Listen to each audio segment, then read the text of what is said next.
Acompanho aqui direto da 63ª Convenção Nacional, ao lado do senador e pastor e ministro de louvor Magno Malta. Magno, mais uma vez é um prazer. Prazer é meu e prazer dobrado, porque está nessa convenção, né? São 63 anos de luta, de pregação do Evangelho, abençoando o povo do Brasil. Esse reencontro, sem dúvida alguma, é o melhor. Magno, como é que andam as coisas lá por Brasília, os projetos, aquilo que precisa, as leis que precisam ser aprovadas urgentemente para diminuir os índices de violência em todos os âmbitos no Brasil? Há um problema muito grande sempre. Nesse momento, por exemplo, nós detectamos quase 900 proposições contra a igreja, contra a sociedade, contra a família tradicional. Aliás, aquilo que é contra a família tradicional, que é a família, na formação do entendimento de Deus, é contra a sociedade, é contra tudo. Porque o bem e o mal nascem na família, o bem e o mal, água boa, água suja.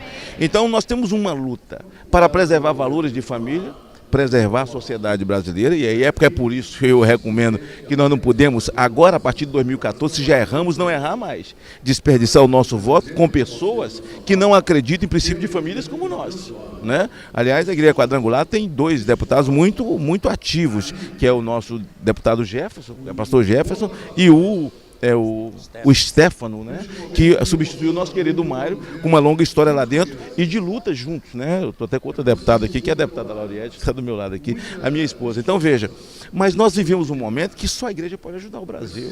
Nós precisamos fazer enfrentamentos que requer coragem e que a igreja tem coragem para tal. Por exemplo, essa questão que envolve a violência do Brasil, num país que está à deriva na questão da segurança pública, é preciso tomar algumas atitudes, como por exemplo a redução da maioridade penal. É preciso ser feito com muita coragem e dignidade, de forma inclusiva, de forma cristã, e nós temos essa proposta de forma inclusiva, de forma cristã, fazer a redução da maioridade penal sem faixa etária nenhuma. Cometeu o crime hediondo, vai responder pelo crime que cometeu, independente da idade, mas nós não vamos mandar nem para o presídio, nem para as cadeias, vamos acabar com essas fundações, que isso é a escola do crime, e constituir um novo formato, que é constituir centro de ressocialização para a formação de campeões em esporte de alto rendimento para o país, aqueles que perderam a sua menoridade. É inclusive, você não permite que ele morra na rua, que morra no crime, que morra na cadeia, mas você vai devolver um atleta para a sociedade, um filho recuperado. Então nós precisamos guardar as fronteiras do Brasil, nós precisamos no Ministério de Segurança Pública nesse país e precisamos, acima de tudo, de um Congresso,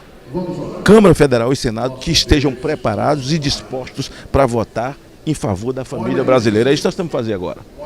Olha, Marco, nós estamos no Brasil, no Brasil que faz um apelo nos sites sociais, nas telenovelas, onde a nudez é algo assim muito divulgado. E isso acaba incentivando a exploração de menores. Em épocas de Copa do Mundo, nós sabemos que isso, a evidência disso será maior aqui no Brasil. Não tenha dúvida.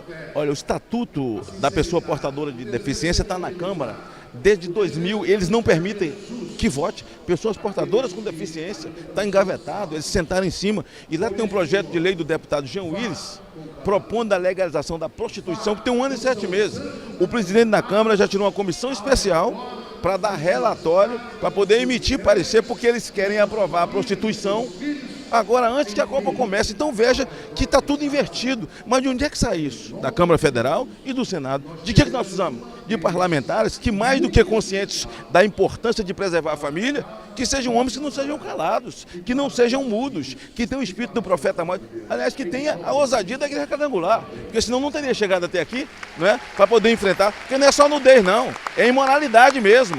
Em horários nobres, em horários onde crianças estão acordadas. Quer dizer, os valores, apelo, mexendo na sexualidade das crianças, ainda em tenridade, e essa é a causa de tanto abuso, de tanta pedofilia no país. Então eu penso que ou nós temos uma reação do ponto de vista efetivo de ajudar a sociedade, enquanto homens públicos, que é o meu papel, é o nosso papel, ou então nós vamos ter que pagar um preço com Deus de termos recebido a oportunidade e termos sido omissos. Ninguém pode fazer mais, digo a você, senão aqueles como nós, que somos cristãos, que temos formação cristã e acreditamos na família. A última vez que eu conversei com você, estava acabando, você continua combatendo pedofilia, claro, todos contra a pedofilia, é um projeto que eu também faço parte combatendo na rádio, mas você me falou de tráfico de órgãos humanos e principalmente de crianças. Olha, é uma coisa que precisa ser investigada, né? Crianças no Brasil, a adoção é uma coisa que nós precisamos discutir. Porque a adoção no Brasil virou um meio fácil de dinheiro. No Brasil tem mais casais para adotar do que criança para ser adotada. E a gente não entende porque os abrigos continuam cheios. Porque a adoção da criança por o casal brasileiro é absolutamente difícil. E é muito fácil o estrangeiro adotar. É muito fácil, porque muita criança não é adotada. Elas são levadas para poder tirar a córnea, tirar o rim, tirar um pulmão, tirar o coração, ou para ser entregue a casais pedófilos lá fora. Então veja, nós precisamos investigar isso, esse abuso, essa violência como criança. Nós sabemos que isso é no mundo espiritual, nós sabemos qual foi o entendimento de Herodes. O decreto dele lá atrás era para matar as crianças, não eram os adultos, porque ele queria entender Jesus. Então no mundo espiritual, isso é muito sério para nós agora, na última dispensação. Então veja, nós precisamos continuar investigando. O Brasil hoje tem uma legislação, depois da CPI da pedofilia, o grande legado foi que o país ficou pautado, você acabou de falar, o país está pautado, todo mundo fala desse tema, todo mundo discute esse tema, todo mundo promove prevenção, todo mundo quer cuidar de criança, todo mundo denuncia, todo dia tem pedófilo preso, condenado. Há uma legislação que, se não é a melhor do mundo, foi a que melhor avançou, mas nós precisamos que nós não percamos a visão. E quando a gente perde a visão de proteger a família, nós perdemos a visão também da proteção das crianças. E desmistificar essa história de que criança é o futuro do Brasil, e não é. Criança é o presente do Brasil, porque se você não cuidar do presente, nós não temos futuro. Para terminar, Magno Malta, aqui com a gente no Interview, aqui com a gente na convenção. Qual a palavra que você pretende trazer aqui para esses líderes passarem avante nas igrejas? Olha, a minha palavra aqui é que nós somos mais devedores da sociedade que os outros não devem nada. Porque o compêndio de vida, de ética, de moral, de princípio e de justiça está na nossa mão. Aí a gente passa a ser devedor mais que os outros. E quero apresentar para eles essas 900 proposições que, por mais que nós lutemos, elas ainda estão lá. E a cada dia está ficando pior, porque o projeto, por exemplo, do Partido dos Trabalhadores é eleger 150 deputados federais. Aí eles vão aprovar tudo que quiser, até porque todo mundo sabe que o Brasil tem hoje uma ministra de Direitos Humanos que só sabe falar de aborto e casamento homossexual.